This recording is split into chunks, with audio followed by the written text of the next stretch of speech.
قرار بود راجع به برنامه‌ریزی یه سری اطلاعات بهشون بدم و راجع به صحبت بکنیم. اولین موردی که همه توی برنامه‌ریزی اشتباه میکنن، برنامه‌ریزی کوتاه مدت انجام میدن. یعنی حساب میکنن ببینم فردا باید چیکار بکنن، روز بعد از اون چیکار بکنن، یا چه طول هفته باید چیکار کنن. نهایتا برنامه‌ریزی ها مثلا یا ماهیانه است یا سالیانه. ولی ما باید کلی ببینیم تو زندگی میخوایم چیکار بکنیم.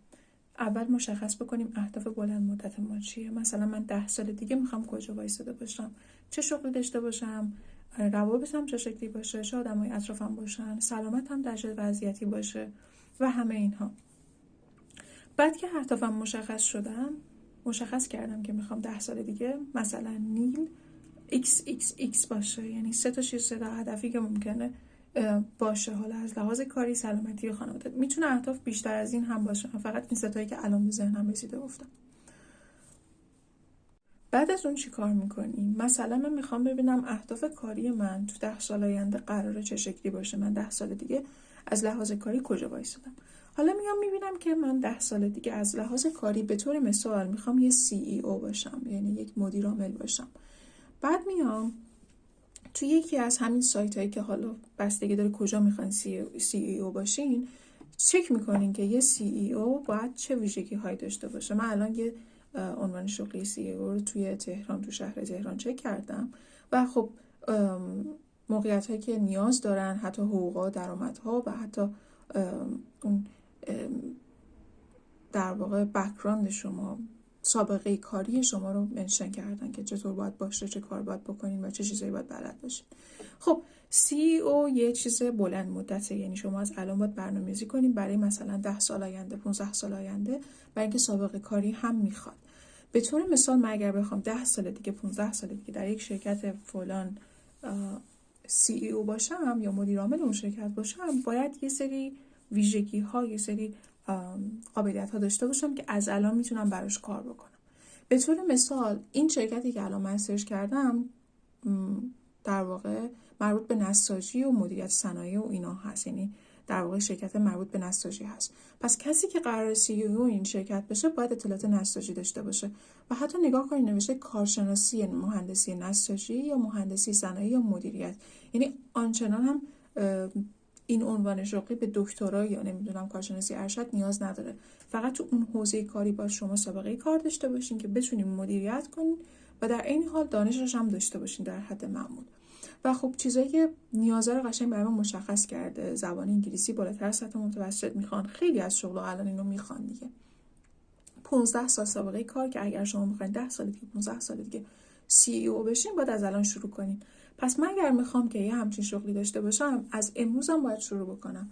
اول شروع کنم مثلا اگر دانشجوی کارشناسی هستم، یه رشته‌ای رو انتخاب بکنم که بتونه به اون هدف شغلی من، اون شرکت یا اون کارخونه یا جایی که من میخوام درش مدیر عامل بشم مربوط باشه اون شغل من یا اون رشته تحصیلی من اون انتخاب کنم. بعد انتخاب کنم ببینم که حالا میتونم جایی کارآموز بشم. اگر در سطح پایینم مثلا کارشناسی هم ببینم میتونم توی یه شرکت مرتبط کارآموز بشم، حتی بدون حقوق کار کنم، برای اینکه اون هدف 15 ساله رو بهش برسم. هدف کوتاه مدت نیست دیگه. بعد زبان انگلیسی رو شروع کنم. بعد حالا توی اون موقعیت کاری که اگر کارآموزی شروع کردم و همه اینها، ببینم که میتونم بعداً استخدام بشم، کارمو خوب انجام بدم که اونا بعداً منو بخوان به عنوان اون کارمند اون شرکت و همه اینها، تا در دراز مدت من به یک عنوان شغلی خوبی برسم. ولی خب این ممکنه برای هر کس متفاوت باشه. بخواد CEO مثلا یک مجتمع آموزشی باشه یا بخواد یه جای دیگه مشغول باشه.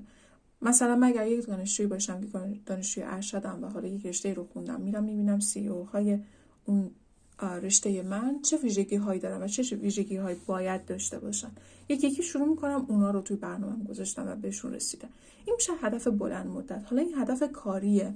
من مشخص کردم که چه کاری میخوام انجام بدم در دراز مدت و قدم‌های کوچیکش رو مشخص کردم. مثلا اگر من میخوام زبان انگلیسی بالاتر از سطح متوسط داشته باشم، قاعدتاً باید از الان شروع کنم زبان انگلیسی رو در حد همین کلمات رو یاد گرفتن، گرامرها رو یاد گرفتن، کلاس رفتن شروع کنم که برسم به اون در 10 سال 15 سال آینده.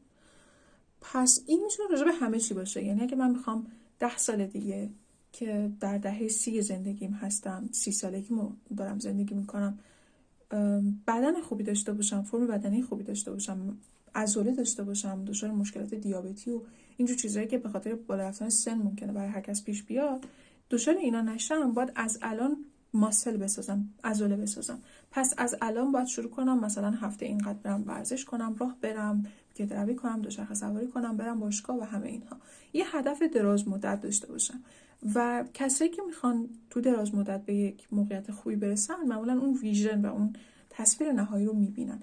وگرنه ما نمیتونیم قدم‌های بی هدفی همینجوری یه رشته رو انتخاب کنیم، همینجور یه کاری رو انجام بدیم، در نهایت به اون قدم، به اون موقعیتی که میخوایم برسیم. پس از الان باید برای مدت طولانی‌تر برنامه‌ریزی کرد.